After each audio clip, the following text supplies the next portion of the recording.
From Learfield, this is the Chirpcast, your source for everything Ball State athletics. Welcome into week 2 of the Coaches Show on Chirpcast. Happy to be joined every week by head coach Mike Neu of Ball State football. I'm Mick Tidrow. We'll talk with Kevin Lynch coming up, John Paddock, the quarterback for Ball State, and break down Western Michigan. We'll look ahead to Murray State and get everything set for Ball State football. It's a pretty big week, family weekend against Murray State. Lots to talk about here on Chirpcast and the Coaches Show. You can find us on Apple Podcasts, Spotify, or wherever you listen to your podcast. You can also check us out. We are on YouTube as well. Coach, great to have you on as always. It's good to be here. Obviously, I wish it was under different circumstances, but it's a process. We're just going to continue to keep working hard every day and, keep making some improvements. Looking at that process, starting off with Western Michigan, 37-30 loss, first home game of the season. Of course, we talked about it in last week's episode. It was the MAC opener in week 2. What are your lessons taken away from that matchup? Yeah, I addressed the team yesterday, the whole group. We had a team meeting yesterday afternoon and really kind of pinpointed that, 8-minute and 30-second mark of the third quarter. We took a 23-14 lead, and you're like, okay, we got a 23-14 lead here.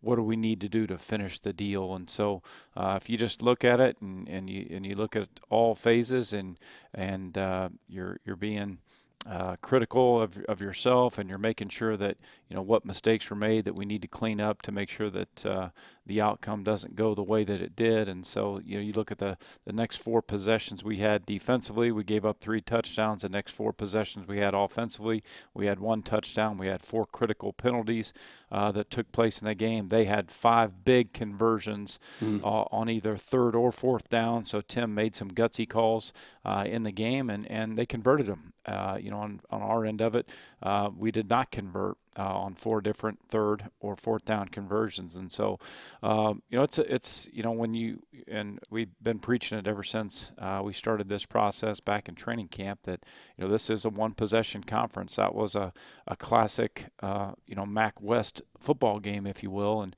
we got to, whatever it took to get us to that point where we had the lead 23-14, we got to continue executing at a high level and continue that one play at a time in order to finish off the game.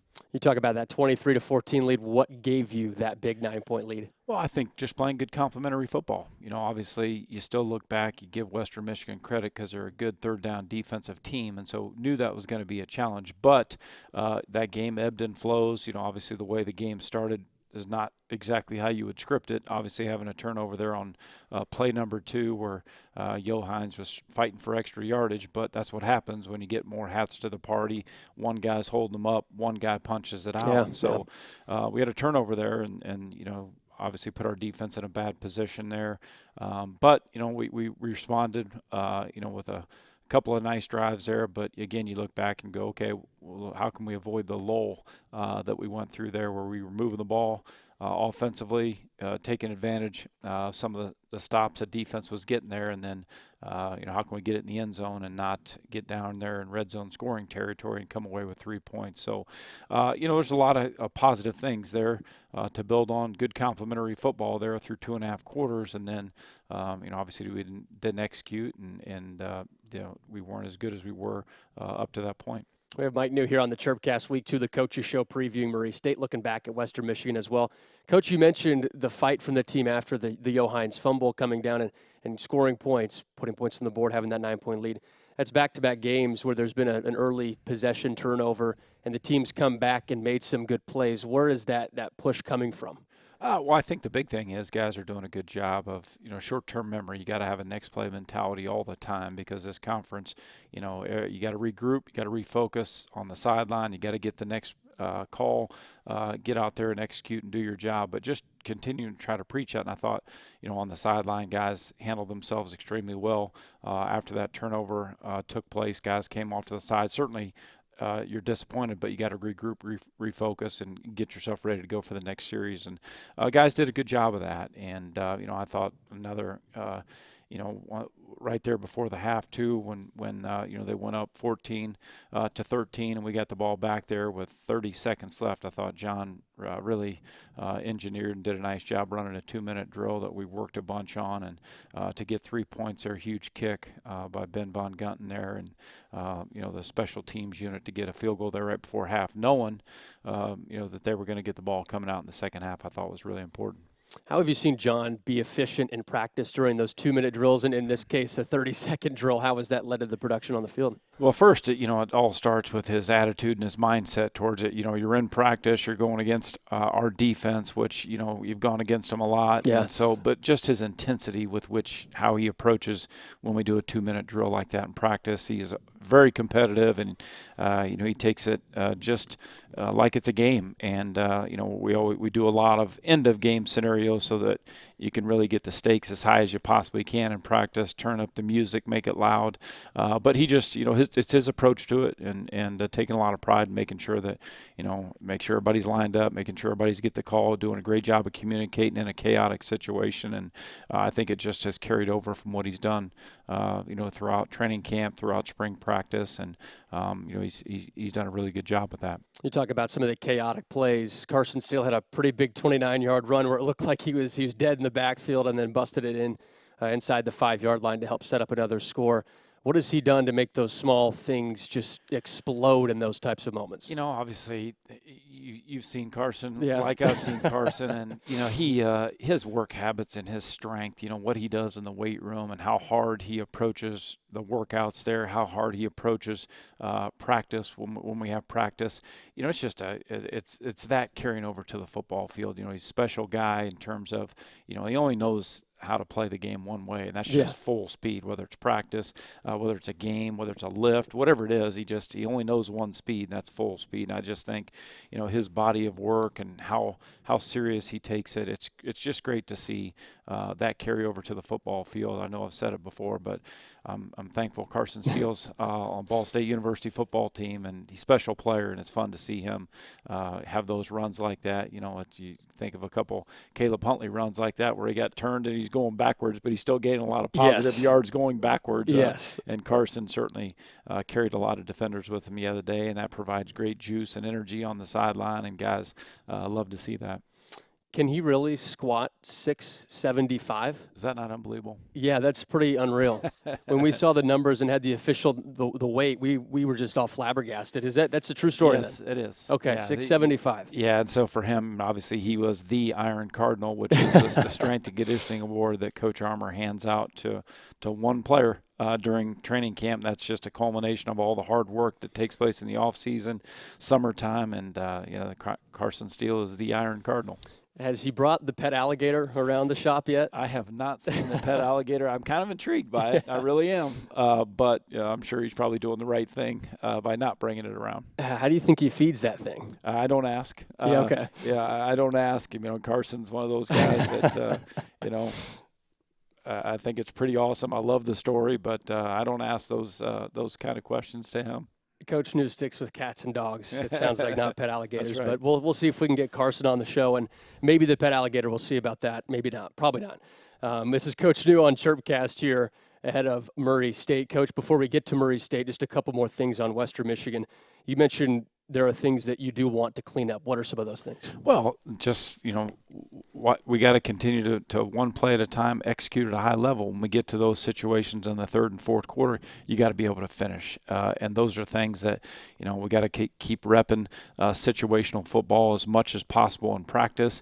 Try to create a pressure type of environment in practice so guys can go out and execute. But really, it's we got to be able to finish. You got to be able to finish. Yes, you can say, well, we got some guys that are young that maybe haven't been in those situations before, but it's going to come down to that. That's what this conference is all about. And, those are things that when we get ourselves in that situation, we got to take advantage of it, and we have to be able to finish the deal. And it's still that same one play at a time mentality that it's going to take to go out and execute and finish the deal off. And that's what we got to be able to get done. Overall, from week 1 to week 2, defensively, what did you see improvement-wise? Well, I mean, still doing a good job of, eliminating some of the big plays. Obviously, I know they had the long run there, but I thought, for the most part, our run, if you take away that long run there, I thought we did a lot of good things versus the run. I thought we did a lot of good things versus the pass. It's, obviously when you give up a big run like that, that kind of takes away from what your numbers were overall. We did a good job on third down, even though there were some critical ones late. It was a third down conversions that happened late in the third, the third down or fourth down conversions that happened in the fourth. Those are the ones that, okay, we played good third down defense. Up to that point, we played good. So what do we got to do to make sure that we continue that? And listen, every player is going to be tired in the third quarter, in the fourth quarter, especially when it's a hot day. That's equal for both teams. But we got to be able to dig deep. We got to be able to come up with a play. When it's the critical situations like that. But there were a lot of improvements, overall when you go through all three phases. There was a lot of things that were improved on, but we're still not a finished product. We got to keep grinding. We got to keep working to get ourselves better and better each and every day. You talk about all three phases. Special teams came up with a pretty big play with that fumble recovery. How have you seen special teams evolve as the season started? Yeah, obviously Coach Conley's done a great job in his first year as our special teams coordinator. Really, he's done a great job. We had a lot of great principles in place on special teams, and Coach Conley's just put his twist on it, if you will. But he's done a really good job that way. It was really unfortunate, the call that happened with the kick-catch interference. Malcolm was right there in a position. We know what the halo rule is. We talk about it all the time. But when you see the ball bobbled and it goes in the air, his instincts took over, just trying to grab the ball. And obviously he has to have an opportunity to catch it. Only when it hits the ground is when we can make it. So it was disappointing because of the way it unfolded. It wasn't something that Malcolm or anybody on our special teams unit didn't understand the rule. But, I think, too, that the huge recovery, Coach Conley mentioned it. Like, we're going to have some opportunities there. We could, if the ball's on the ground, we should have some opportunities based on the film study and all that. So our guys did a great job of getting one there on the, when we punted the ball away. We're with head coach Mike Neu here on Chirpcast. It's Murray State, Ball State. FCS opponent comes in to Muncie on family weekend. First, starting off with just family weekend as a whole. A, it looks like it's going to be nice weather, so that's good. B, what's family weekend like for you? Well, obviously, I'm thankful to be able to have my family here with me every week. So every week is like family weekend. True. For me. But just to be able to have a weekend dedicated to that, and I'm not just for myself, but for all. The coaches are fortunate to be surrounded by such a great supporting cast with their families, but to be able to have families come back and visit students that are here on campus, and that weekend's only a great weekend if the football game goes the way the football game needs to go. And so, to be able to have another great crowd here, I thought the crowd on Saturday was awesome. The weather was awesome. Obviously, we're very appreciative of that. We need the fan support. We need the families for this weekend. So we're excited about that. Obviously, like you mentioned, the weather looks like at least early in the week here is going to be good, and obviously fired up to be back here at home again. What challenges will Murray State present? Yeah, when you look at, obviously, I ton of respect for the job that Coach Hood has done there in his third season. You look back when he first became the head coach here prior to 2020, and to have one of the biggest turnarounds in college football at that point in time. And so they play hard. And I mean, I have that first, when I turn on the tape, whether it's on offense, whether it's on defense, whether it's on special teams, I have a ton of respect for just the effort level that they play with in all three phases. And, I know they had a couple of tough, the first week at Texas Tech, going on the road like that. And, the last play of the first half, their quarterback, DJ Williams, who was, the Ohio Valley Freshman of the Year last year, really a special player. I mean, I know that was a devastating blow to their program to be able to lose to lose a young man of that caliber who's truly a dual threat. Threw for 200 yards in the first half, had a touchdown, and really had some great plays with his feet, extending plays, and his mobility and escapability and all those things. So I know it's a tough loss for them, but I do, based on watching the offensive tape from last week, they're going to do whatever they need to do to get creative, or if they have to adjust some things that they do to give their guys the best chance possible, they're going to do it. And they showed that a fair amount of wildcat that took place in the game. So you give them credit, because if they have to do something different from a scheme standpoint to give themselves an opportunity to go out and execute at a high level, obviously they've shown that on tape. So this is going to be a challenge. Obviously, before Coach Hood, he was so very successful as a head coach at Eastern Kentucky, and he spent several years on staff there at the University of Kentucky, and they're doing great things at Kentucky. So he's an outstanding football coach, and he'll have his team ready to go. And we got to have a great week of preparation here, because I have a ton of respect with how hard they play the game when I turn the tape on. Mike, you talked about how this team plays with high effort, especially on the offensive end. Defensively, they're among the best in red zone defense at the FCS level in the first 2 weeks. How do you ensure that you're productive in the red zone offensively? Well, it starts with the game plan. What are we going to, just after we study the tape here and what they're doing defensively and why they're so successful in the red zone, what can we do to give ourselves the best advantage down there? Obviously, being able to get hats on hats and give it to a guy like Carson, it's going to start with that. But what's the best way for us to be able to get that done where we can make sure we have a hat on a hat there? But we're obviously studying the tape and, what makes them so successful down there. But obviously you can tell when you watch tape, they're so sound in what they do, and they don't make many mistakes. They don't get out of position. They do a good job of tackling at all positions, or physical at all positions. D-line, linebacker, back end, they're physical at all positions. So, again, I have a ton of respect for that, and that's why it's going to take a great week of preparation here for us, and it's going to be a great challenge. Always curious. Hear a lot of the hat-on-hat talk. What does that mean? Just making sure that there's nobody running free. There's obviously every snap you're going to have 11 on 11, but we got to make sure we have a hat on a hat and don't let anybody run free. And if we can get that done where we have, blockers on defenders, and we have everybody accounted for as much as you can, then obviously there's going to be a free hitter, when you eliminate all the numbers. But that's when you hear that referred to, just making sure that, we got a blocker on our defender and make sure we give ourselves a chance to execute.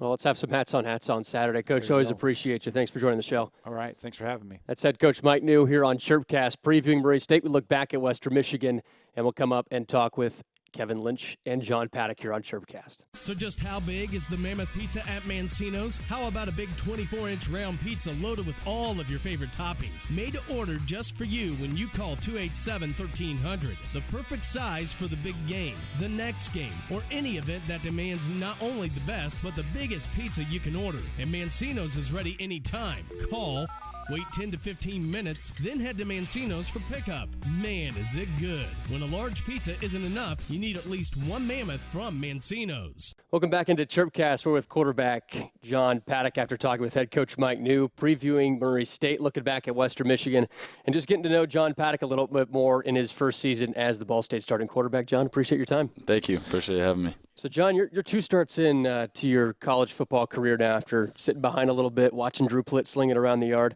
How would you assess what you've done on the field so far through 2 weeks? Yeah, obviously I always think there's room for improvement. I think I've done a good job in some aspects. Obviously we've been I thought we moved the ball well on offense, but obviously I'm really just bought into this team, and I want to win games, and obviously we haven't been able to achieve that so far in the first 2 weeks. So I'm not satisfied with anything that we've done yet, if it's from a yards perspective or touchdowns.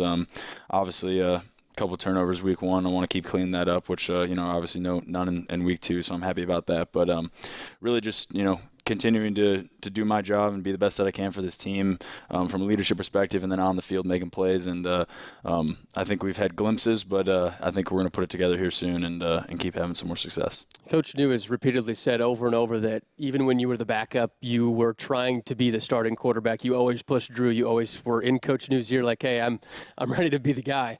How have you continued that process now as the starting quarterback to still have that mentality? Yeah, I think it was honestly, I've talked about this a little bit before, it was a pretty easy transition because I felt like I did prepare like the starter for 4 years. So really I just kept to my same routine when I was finally given the opportunity.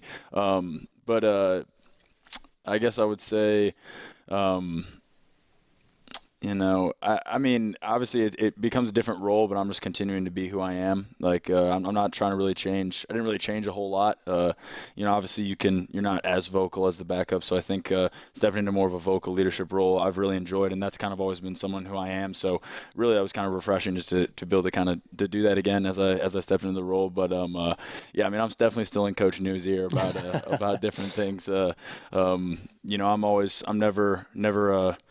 I never want to be complacent. Obviously I want to earn it every day. So I'm never want to be comfortable in my position. And I took that from the winter all the way through as I wanted to earn it. And I wanted to show the guys every day that I'm the guy and that, I should be the guy in the field. And I think they've responded really well to that and appreciate that. I'm not better than anybody else on the team, from the guy on the backup, punter on the scout team, or the, scout team guys, to the starting quarterback or the head coach or Cliff who works in the building. We're all equal. We're all one family, one heartbeat. So, and I think those foundations of this team and everyone kind of being unselfish, and it's about winning games and about what's best for the team, and honestly, if then everything goes well for the team, that'll create individual success for everyone even more. So just really excited to continue kind of piggybacking off of those foundations and having a successful year. What's this journey been like from you from high school to now at Ball State, 5th year, first year as a starter, still have a couple years of eligibility? Mesh all that together, what's the last 4 or 5 years been like for John Paddock? Yeah, so coming from high school, I was obviously not very highly recruited because I'm not obviously the tallest guy in the world, but was given a phenomenal opportunity here, which I was thrilled about. And just loved Coach Neu and Coach Joey Lynch at the time, which is now I have Coach Kevin Lynch, his younger brother. So really, they're pretty similar. Not a whole lot's changed. I love them both. But over the 4 years, obviously got a couple opportunities to get some chances. We were a pretty veteran team. Had some guys that were kind of the first class that Coach Neu brought in, and they did a great job and cemented a phenomenal legacy. And I'm happy to be part of that legacy. But then kind of each year I definitely reevaluated after the year and was just like, is this the right decision? Is this where I want to be? So on and so forth. And just the people in the locker room, the people of this city, Ball State University is just it runs in my blood through and through now. And I even ended up it was at the point where I turned 21. I need to get a new ID, and I was like, I'm just gonna declare residency in Indiana because I love this place. So I've really kind of embraced it through and through. And then obviously finally getting my opportunity and just seeing the support from everyone that were former players, guys that were here and have seen me kind of put in the work throughout the 4 years has been awesome. And then stepping into the role has just been has been a dream come true. But definitely something that I expected to get that opportunity. And so, I knew that when it would come, I was just going to run with it. How valuable is it to have a head coach who also played quarterback at the same school that you are now QB1 at? It's very valuable. Obviously, he's been in it. He knows what it's like being through camp. He knows what it's like on a week-to-week basis. He knows what it's like off the field. And so, him being able to relate to you not only as a player but as a person and as a student is really helpful. And I've really, really appreciated any sort of guidance or anything that he's brought to the table from a leadership perspective and molding me and not only into a great player but into a better man that going to be able to have success when football does come to an end. So having Joey Lynch, then Kevin Lynch, Mike Neu, it's been a lot of the same systems for you throughout the last couple of years, even though it did change offensive coordinator hands. How much of an asset has that been to have some of the same people in the same building running through that offense over and over? Of course, the offense has evolved and learned some new wrinkles, but how valuable has that been? Yeah, really valuable. I think, being able to just absorb the same system and learn and develop in that for 4 years has been extremely valuable. Our system isn't super easy for a quarterback when you're younger. I mean, I came out of high school. I didn't know what coverage was. I didn't know what fronts were. I was really just playing backyard football of high school. Didn't have a ton of training. Just thought I was a good decision maker and did some good things throwing the ball, but didn't really have that kind of initial development that a lot of quarterbacks get now when they're younger with these QB gurus or whatnot. I was kind of more just playing ball, having fun. So kind of my first 2 years of really diving into that, really diving into how the games worked, and from formationally, conceptually to coverage, footwork, understanding defenses. That development and that process, I think, has been extremely valuable. And I would say I really understand the game of football now on a whole different level that I ever thought I would, or I ever thought was even possible. I was like, I didn't know this much went into it. And at the end of the day, you don't want to make it more than it is. You just throw it to the open guy. Is what I always say. It's really not that hard, But I think of them being patient with me and really explaining to me that whole process and how everything has worked, and being able to develop in this system, and then seeing the tweaks and seeing things that I liked and I didn't like has only helped me prepare better for this role. So it's been quick at times because I do know the offense so well. So to be able to bounce ideas or be able to make adjustments is a lot easier for me than if it was a 1 or 2 year system that I've been in. We're with Ball State quarterback John Paddock here on Chirpcast. John, we talked a little bit about some of the in-house folks, Mike Neu, the Lynch family. But how about outside of this building? Who are some of your biggest mentors that have made the biggest difference? Yeah, obviously my family, my mother, my father, always have supported me, instilled such confidence in me. I don't even think I realized how much confidence my mom instilled in me until I've kind of looked back and have a different perspective on it now. Is just like in, from 3rd, 4th grade, when you really don't know. And, a lot of parents might be like, hey, playing college football, playing Division I college football is really hard. She never batted an eye. She always told me, pay the price, work as hard as you can, be the best you can be, and you can do anything you put your mind to. And looking back now, how much confidence that gave me just from her words, I think has just helped me develop even more and built more confidence in me as a player. And then my father, I can't even count how many times I would ask him to catch when I didn't have receivers or something. We got him receiver gloves, and we'd be out in the field, and I'd be like, all right, line up here like it's a slant, line up here. And, probably over 30,000 balls, I would say, throughout high school, just, every day, even if he was out there in suit and tie coming from work, just doing everything he could to make sure that I could have success. I can't thank him enough. And then my grandfather is a huge mentor in my life. He obviously has been in it as well, played professional football, played at a high level at the University of Illinois. And, I talk with him on a daily basis, and he has great insight and great wisdom for me, for life, for football, for having success, for how to control my thoughts and my mental, and just can't thank them enough. And, even to my siblings just are so amazing and supportive. And, so the cast I have around me is 100% why I'm here today, and the reason that I'm in this situation and the person I am, and I can't thank them enough. Is there one bit of advice that Grandpa has said that stuck out the most above everything else that he said to you? Jeez, we're talking about thousands of words of advice over my life, because he's that's what he does for a living, is performance coaching and how to control your mind. I'd say a huge thing that always has stuck with me that he always says is, you're not trying to be better than someone else. You're trying to be the best that you can be. And I think that's really stuck with me. I always say comparison is the thief of joy. I actually heard that somewhere. That's not my quote, so don't say. But I heard that somewhere. Comparison is the thief of joy, and I believe it. Yes. You can't constantly be comparing yourself to others. You have to be, be the best you can be. And I think if I do that every single play and I compete as hard as I can and empty the tank every single play, I can live with myself. I'm totally satisfied if I give my best, and you really can't ask for much else. And I would say that for all the guys on the team too. Is you're not trying to be better than someone else. You're trying to be the best that you can be. So and obviously everyone's ceiling is different, but I believe that if you put your mind to something and you believe it, that ceiling can be whatever you want it to be. We're with Ball State quarterback John Paddock. John, a couple more before we let you go here. Have you ever seen Carson Steele's pet alligator, for one? We have to ask. I have not. I need to see this thing. I hear about it, and I ask him questions The kid is fascinating. I mean, it's like, I don't even know how you come about getting a pet alligator, but if anyone would, I know it would be him. But I didn't know it was legal. I didn't know it was legal either. I was like, do you have like an exotic, animal permit or something? I was like, I have no idea what all goes into this. But I have not seen Crocky J, I think it is. Crocky J. We have a name now. We didn't have a name before. I think that's the name of his alligator, Crocky J. Okay. But yeah, I need to. Apparently, like he walks it too. I don't. You're kidding me. No, I think so. Like it's a dog. But then I'm like, all right. So I'm like, dude, just like, do you like hang out with it? He's like, no. He's like, no, it would bite me. And I'm like, well, how do you take it?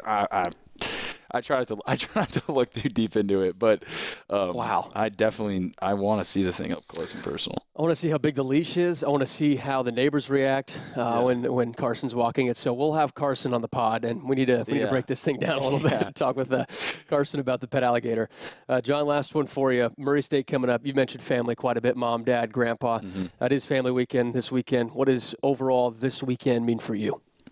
I think obviously you don't want to put more in it than it already is. I think it's game 3, and I think it's 1 week at a time, and this is the next one, and that's always the most important one is getting to this next one, getting a great week of preparation. But definitely want to show out in front of a home crowd. It was phenomenal last weekend with the students and having people there. It was unbelievable for my first time playing a home game. So it just can't wait to get back out there. But definitely excited to get dialed in and get win 1 this week. Well, John, we appreciate you jumping on Chirpcast, and good luck Saturday. Appreciate it. Thank you. John Paddock, QB1 for Ball State. This is Chirpcast from Learfield. So just how big is the Mammoth Pizza at Mancino's? How about a big 24-inch round pizza loaded with all of your favorite toppings? Made to order just for you when you call 287-1300. The perfect size for the big game, the next game, or any event that demands not only the best, but the biggest pizza you can order. And Mancino's is ready anytime. Call, wait 10 to 15 minutes, then head to Mancino's for pickup. Man, is it good. When a large pizza isn't enough, you need at least one Mammoth from Mancino's. With the offensive coordinator, Kevin Lynch. Kevin, appreciate you joining us. Absolutely. Good to be here. So, Kevin, 2 weeks are through the books, offensively overall. What have you seen growth-wise mostly from this offense? Yeah, I think overall we've been pretty consistent. We got to be more consistent. Got to limit our turnovers. Obviously, we had too many in the Tennessee game, and then had one in this game that was big one though. Those things we got to clean up. Obviously, as we play in the MAC and really the rest of our schedule, I think will be close contested games that'll come down to the wire like this last one did, where we got to just make sure our consistency is good. And too many 3-and-outs last week, but overall what we did offensively and 450 yards on only 70 plays, that's pretty good. There's some good numbers that way, but ultimately got to score another touchdown there in the red zone or certainly on the last drive. You talk about the red zone. Murray State coming up is one of the best red zone defenses on the FCS level. How do you ensure that you do punch those in for touchdowns? Yeah, really in the prep here, being Monday, we're kind of getting into red zone here this afternoon. Kind of got the base game plan going yesterday and this morning and all that good stuff. So I'm not 100% exactly what they're doing so well. I know they're kind of a bend but don't break defense, what they've been last year. Certainly in their league, especially the last few weeks, they were really good on defense in really all categories, points and obviously yards and all those things. And then had a tough matchup in the opener against Texas Tech, which, very good football team, and I think Texas Tech beat Houston too last week. So that was a tough matchup for them. And then last week, they played Jacksonville State really, really well in the first half, and they like I said, bend but don't break. They keep things in front of them, tackle pretty well, and then they're able to keep people out of the end zone. And then Jacksonville State really got 2 big plays in the second half that blew the game out, but they were, long runs that happen in a football game. But, I think this is a good defense that knows what they're doing. Really good coaching staff. I know Dean Hood, their head coach, is a defensive guy. Coached a lot of good defense around the country. He was at Kentucky for a while. Was a head coach at Eastern Kentucky, had a lot of success. So they'll be good. They'll be a good challenge. And we got to do a good job of taking what they give us and don't press because, like I said, they like to keep things in front of them. And, you just got to take your shots when you need to, but keep moving the ball and getting first downs. What are the biggest challenges of going up against a defense that's a bend but don't break? Yeah, I think staying patient. You know what I mean? And that goes back to being consistent because you want to get something going fast. You want to take a shot or whatever, and then you get behind the sticks, and nobody wants to be in 3rd and 7+ or whatever it is. And that goes back to us where we got to be better. That was probably one of our biggest deals last week, is just not being good enough on conversion downs and getting stopped a few times that you got to convert and keep yourself on the field and obviously scoring points, but flipping field position, what have you. So I think that's really important in getting to some third manageable situations for sure. 2 starts down for John Paddock. Mm-hmm. We've talked about he's been in the system for a while, but Yeah. how would you assess his play through the first 2 weeks as a starter? Really good, but to be honest, it's what I've expected of him. There's some things that obviously he'll keep getting better at. He is a vet in terms of being in our program and knows our offense as well as anybody, and could have operated really well the last couple years. You know what I mean, in terms of knowing what to do and all that good stuff. But there's game experience too. So I think that he's only going to get better with some of the things, the speed / just some things that happen during the course of a game that you can't necessarily rep in practice, So that's the exciting part because, overall he's been made some really sound decisions, and he's really gotten the ball out quickly and really understands what we're trying to get accomplished on offense. He talked about earlier on the podcast about his height, how he wasn't recruited because of the height. How do you think that he has adjusted for that at the college level? Yeah, good question. I think good football players are good football players. Maybe some people were scared away from a height standpoint. For sure. But honestly, the last few years in recruiting, it seems like more and more people don't really care. I don't know if it's, you see the Kyler Murrays of the world or just some of the guys that have been successful, especially in college football. Maybe not your prototypical Tom Brady, Peyton Manning, or the guys now that are big guys, Herbert or whoever, But you look around the league. There's some in college football. There's some guys that aren't 6'3" and above that are playing really well. So he was a guy, when I go back to his recruiting process, I'm sure coaches talked about it, but we pretty diligent in everything, but especially at quarterback, because generally speaking, you only take one. Yeah. So you're pretty picky, and we get to see everybody throw live, whether it's at our place or we go see him. I know we saw him a couple times, but it wasn't close to all the quarterbacks we saw throw who threw it the best, and he's been a good passer ever since he got here. So certainly, I'm sure his height had something to do with it, but I don't know. Beauty's in the eye of the beholder, I guess. Absolutely. What else stuck out when you were recruiting John? What else did you see from him that said, yep, he's got to be a Cardinal? Well, certainly he's a exceptional leader, and you could see that when you first started to talk to him, and then obviously people at his school and in his community say the same thing. Really good competitor, and I think one of the biggest things that has helped him is football's so important to him, and Ball State's so important to him that he's just a like I said, phenomenal leader, and guys really like to rally around him. We're with offensive coordinator Kevin Lynch here on Chirpcast before Murray State and Ball State. Coach Lynch, it's family weekend coming up against Murray State. We know the Lynch family's been all over Ball State for so many years. But what does this weekend specifically mean for you? Yeah, obviously I hope we have a great crowd. We generally do really well on family weekend. I think that this is a really important game for us. I think, as you look at us, had obviously a tough matchup in the opener, and then last week coming up a little bit short against a really good team. I mean, I think that when this thing all does settle, I think that both of us will have an opportunity to win this thing. The MAC is so competitive, and every week is this way. I think it was, what did we say, the 15th one-possession game in the last few years. I mean, they're all that way. No matter when we won it in 20, in 19 when we were close but not quite there, same thing, one-possession games. And then last year, we were 500 in those one-possession games. And we got to get over the hump, and obviously we had a great opportunity to do that, and we didn't.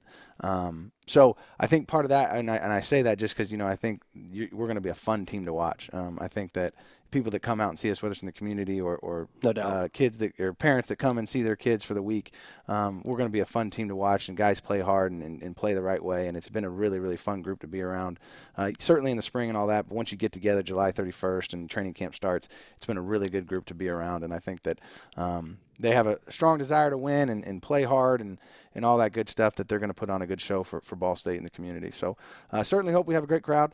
I know I'll have a lot of family there. There'll be a lot of Lynches there. Yes, a lot. So hopefully they can be loud and help us win. One more thing before we let you go, Coach. Yep. You tapped into it's always a close game no matter who you're playing in the Mid-American Conference. That seems like that's been the theme of the conversation the last couple of weeks. Why is that? Man, we all recruit the same players. And I think that happens to a point, whether it's the Big Ten or the SEC or whatever.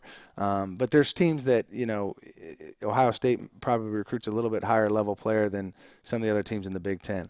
When I say we recruit the same players, now that I've been in the MAC for so long, it's almost cool to see, like, you know about everybody on their roster for the most part. Like the team we just played, we recruited those players, and they recruited a lot of our players. And whether or not you offered them or whether or not they came, but you probably recruited them pretty hard and got them to campus. And everybody has to make decisions and what your needs are for that year and all that good stuff. But that part of it, so you're recruiting the same type of quality kid coming out of high school. And then obviously there's different. You got to develop them and all those things. And then you hope you hit on the right kid that has all the right intangible stuff. Kind of talking about why I think John's been successful and all those things that you don't know in the recruiting process that you hope you do your homework and you get it right. But part of it is I think there's really good coaching in the MAC. There's a lot of familiarity that way, but I think just the level of player is very similar. So it comes down to, turnovers. It comes down to who makes a play. And certainly, there's some players that are through the years that have been better than others, don't get me wrong. And obviously you've seen some guys that have, been drafted high in the NFL and all that good stuff. But by and large, the bulk of the players are very, very similar in terms of talent. So it makes it so competitive. Well, like Coach Lynch said, make sure you get out. Murray State, Ball State. Absolutely. It's the second home game of the season, family weekend, 2 p.m. kickoff. Check out Ball State Sports for all of your ticket needs. Coach, appreciate having you on. Thank you. Hope we see everybody this weekend. That's Kevin Lynch, offensive coordinator for Ball State. We've talked with Mike Neu, John Paddock. And if you want to listen, watch replays, check out YouTube, Apple Podcasts, Spotify. We're on all platforms. This has been Chirpcast previewing Murray State and Ball State, powered by Learfield. This has been the Chirpcast. The preceding has been a Learfield presentation.